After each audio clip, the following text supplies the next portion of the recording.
Forest gardening is an attempt to mimic natural forests with combination of plants such as bulbs, herbs, shrubs, trees, and vines. These plants are chosen for their value as medicine, food, flowers, and biodynamic accumulators.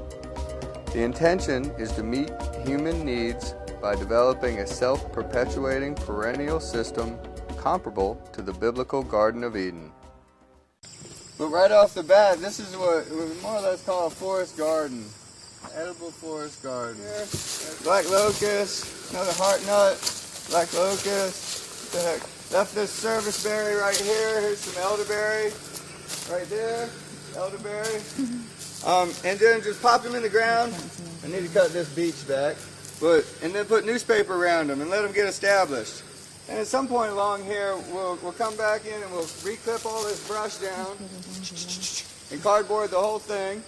And then the next year we'll come back and we'll plant, I don't know, rhubarb and lemon balm and lupins. And it's really low maintenance for high reward for us. Like I said, these plants are very vigorous. You see how large these leaves are. They look almost like a tropical plant. And so they're preventing this grass from growing under the base of our mallow plant, of our pear plant. So they are in fact providing year after year this leaf material. They're bringing up nutrients and putting it there on the ground for the pear to utilize.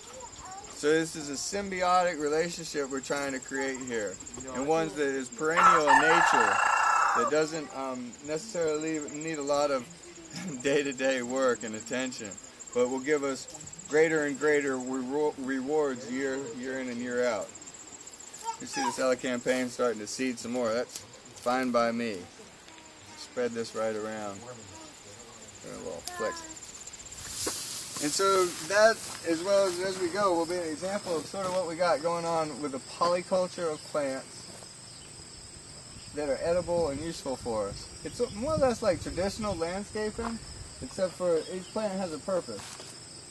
Not like a rhododendron or azalea just for looks. This is more like, well, I want to eat them nuts, and I want to use this chokecherry to augment the jam, and the echinacea planted over there we're going to make medicine with. You know, this is what it's. So it's farming like that, and more of a perennial style.